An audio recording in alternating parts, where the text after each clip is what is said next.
नमस्कार, मैं हूं मोहम्मद आसिफ और आप देख रहे हैं एसपीएन नई न्यूज़। पंजाब में चुनाव होने वाले हैं, तमाम पार्टियां तैयारी कर रही हैं, लेकिन इस बीच प्रशांत किशोर का एक बयान आना, वो भी सीएम चरणजीत सिंह चन्नी ने खुद कहा है, उसके बाद से एक नई बहस शुरू हो गई है। अब वो ये कि शायद प्रशांत किशोर कांग्रेस के लिए काम करेंगे सिर्फ और सिर्फ चुनाव में। सवाल ये है कि पश्चिम बंगाल में काम करने के बाद प्रशांत किशोर ने यह ऐलान किया था कि वो अब किसी पार्टी के लिए काम नहीं करेंगे, लेकिन इस बीच में 2022 में चुनाव होने वाले हैं और सीएम चरणजीत सिंह चन्नी का ये बयान आना कि प्रशांत किशोर से बातचीत हो रही है, अगर आलाकमान इजाजत देती है, जी हाँ, आलाकमान अगर इजाजत देती है तो प्रशांत किशोर सीएम चरणजीत सिंह चन्नी के साथ काम करेंगे पंजाब चुनाव में। अब इसी तमाम मसले पे आज बातचीत करेंगे। नेहा इस वक्त मेरे साथ मौजूद है। नेहा, आपका बहुत बहुत स्वागत है। इससे पहले पूरे हिंदुस्तान वासियों को एसपीएन न्यूज़ की तरफ से दीपावली की ढेर सारी शुभकामनाएं। आपको भी हैप्पी दीपावली नेहा मैम। सबसे पहला सवाल यही है कि प्रशांत किशोर को लेकर जो पहले भारतीय जनता पार्टी, कभी कांग्रेस, कभी भविष्यवाणी, तमाम चीज़ें हुई, उसके बाद फिर से सीएम चरणजीत सिंह चन्नी का ये बयान आना कि अगर आलाकमान इजाज़त देते हैं तो शायद वो 2022 में सीएम चरणजीत सिंह चन्नी के लिए काम करेंगे या कांग्रेस के लिए। आप इसको किस तरह देख रहे हैं? देखिए, प्रशांत किशोर को अगर देखा जाए, पहले उनका बीजेपी की उसमें बयान देना, बीजेपी की तरफ में, फिर कांग्रेस की तरफ में बयान देना और फिर अचानक से बीजेपी में दोबारा से कांग्रेस की आलोचना करते हुए कांग्रेस के खिलाफ बयान देना। तो कहीं ना कहीं इन सब चीज़ों को देखते हुए फेर बदल करते हुए कभी इस पार्टी के लिए बयान देना, कभी इस पार्टी के लिए बयान देना, कभी उनकी आलोचनाएं करना, तो कोई ये कंफर्म नहीं कर पाया कि वो पहले ये बात शुरू हुई थी कि वो कांग्रेस में शामिल होंगे, लेकिन इस चीज़ को कोई कंफर्म नहीं कर पाया कि वो किस पार्टी में शामिल होंगे।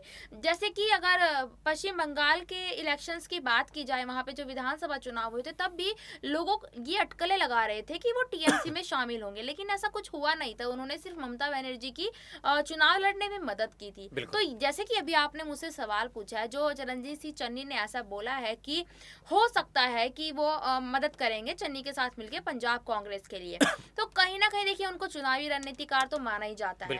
तो कहीं ना कहीं उनके जो दिमाग में चलने का तरीका है, दिमाग से चलने का तरीका है, और खासकर चुनावों के लिए उनको एक मोहरा बनाया जा रहा है, अगर कह सकते हैं हम इस बात को। इसीलिए उन्होंने पार्टी हाईकमान से इस चीज़ की इजाज़त मांगी है कि अगर परमिशन मिल जाए तो वो हमारे साथ काम कर सकते हैं।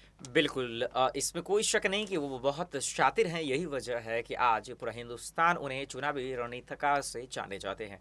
मेरा सवाल ये है, नेहा, आपने जैसा बाखूबी बताया कि क्या है क्या नहीं है, लेकिन अगर आपको क्या लगता है कि सीएम चरणजीत सिंह चन्नी ने जो बयान दिया उसका तो जवाब आपने दे दिया, लेकिन क्या आपको लगता है कि इतना तमाशा होने के बाद, इतनी जो है हलचलें होने के बाद, बीजेपी का सपोर्ट करने के बाद, भविष्यवाणी के ही माध्यम से उनकी तारीफ करने के बाद, क्या आलाकमान प्रशांत किशोर को इजाजत दे सकते हैं? क्या आपको लगता है?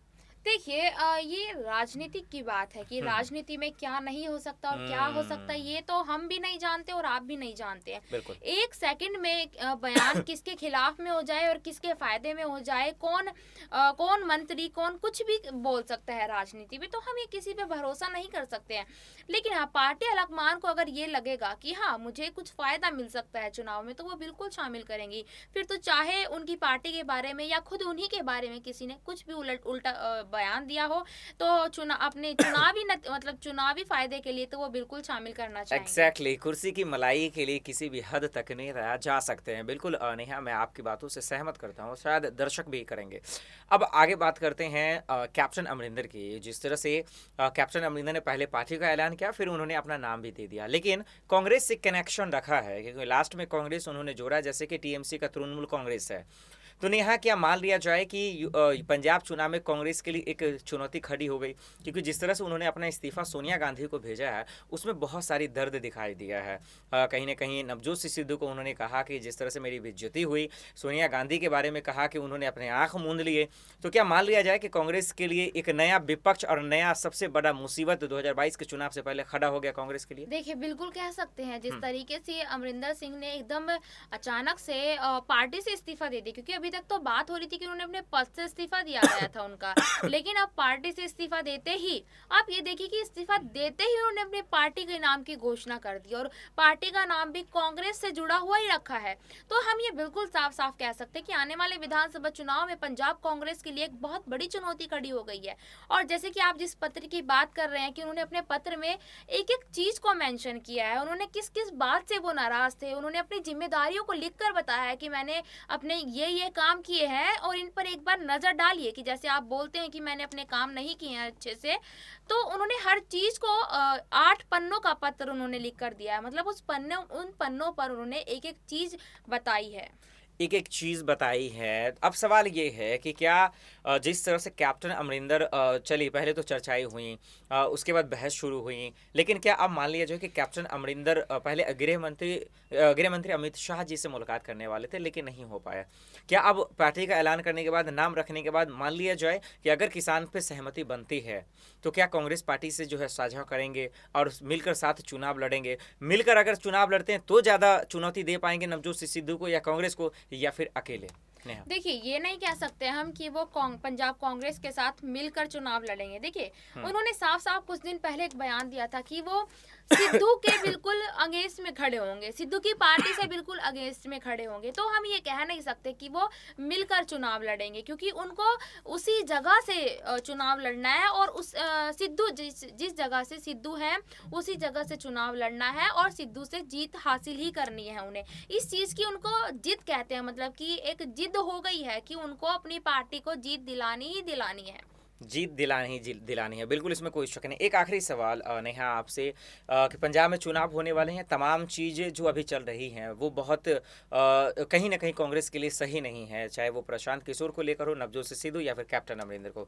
आखिर में एक सवाल कि आपने किस तरह से देखा कि आज यूपी में खास करके प्रियंका गांधी जिम्मेदारियों को निभा रही हैं, लेकिन पंजाब में कुछ ऐसा खास दिख नहीं रहा है, क्योंकि कभी नवजोत सिंह सिद्धू जो है खुद पे सवाल खड़े करते हैं, पार्टी पे सवाल खड़े करते हैं, चरणजीत सिंह चन्नी पे सवाल खड़े करते हैं।